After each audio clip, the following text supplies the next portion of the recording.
Hey, this is Doug Vermeeren, the Speaking Business Multiplier, ready to give you some more speaking tips.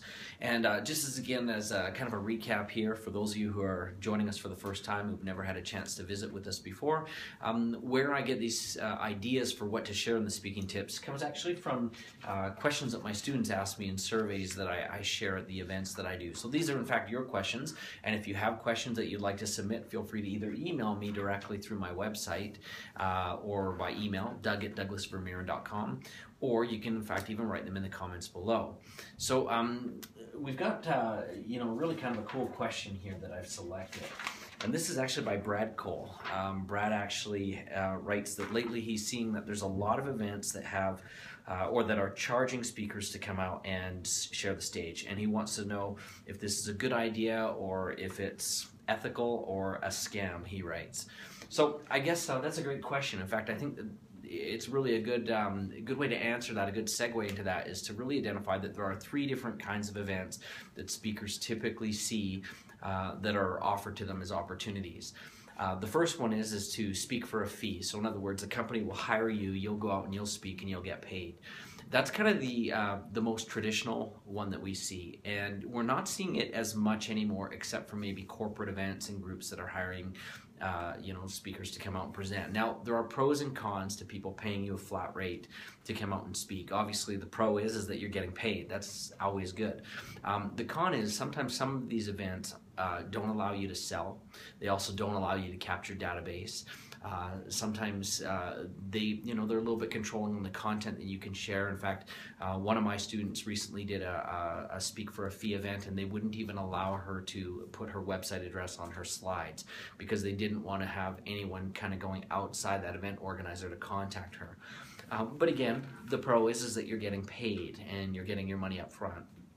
The second is to speak for free. Now, most of the time we're seeing this speak for free really between speakers. So, one speaker will organize an event and he'll invite his friends to come and speak at it. And of course, you're expected typically at these free events to cover your own travel, your own accommodations. Oftentimes you're expected to do a revenue split with the organizer. So the most typical revenue split is a 50-50 split with that organizer. So, you're coming to speak for free. The intention is they will assemble the audience, and then you're going to share a portion of the proceeds of what you sell to that event organizer. These can be really, really quite successful. In fact, I've participated in quite a few of these.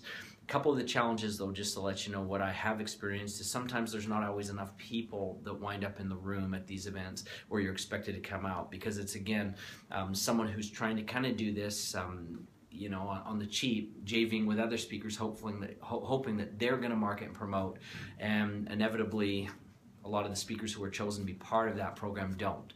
And so, for example, I did one a couple years ago. I won't mention any names of the event, but the organizer had told me and several other speakers that he had 1,700 registrants. And this was an event in Las Vegas. If you were there, you know what I'm talking about. But when I and the other speakers showed up to do this 3-day event, there was literally about 60 people in the room. So the whole marketing on a free event is often very difficult, whether you're speaking for free or people are attending for free.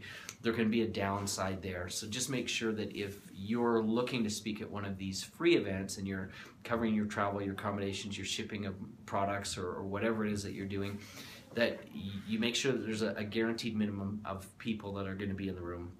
And if it's your commitment to also market, make sure that you understand that that's an expectation that you do have to stand behind and uphold. Now, the last one, which is actually the question that we're asked today, is these paid events. About, is it good for me to pay to be on someone else's stage? And I'm going to say the brief, quick answer to that is research it and make sure it's the right stage. Does it fit with your audience? Is it the right demographic? Should you be speaking here? And you can answer that just because you already know in your heart who your ideal clients are. But I love to do these kind of events. And in fact, I find that I make more money at these pay-to-play events than anywhere else.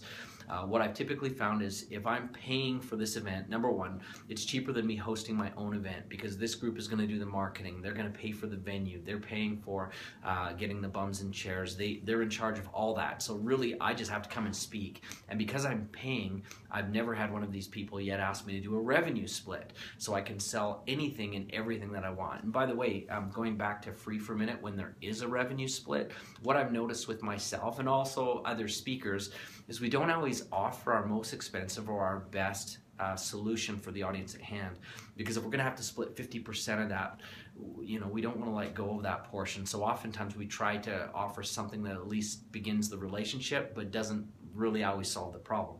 When you're paying to be on someone else's stage, you can share whatever you want, and you're not worried about it because you're not splitting any revenues. They're your audience. You've got them for the time that you need.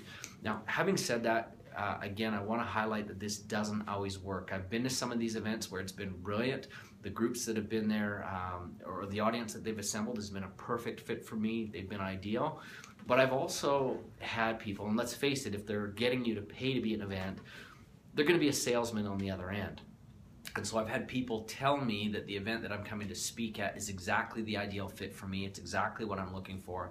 And then when I've arrived, it hasn't been.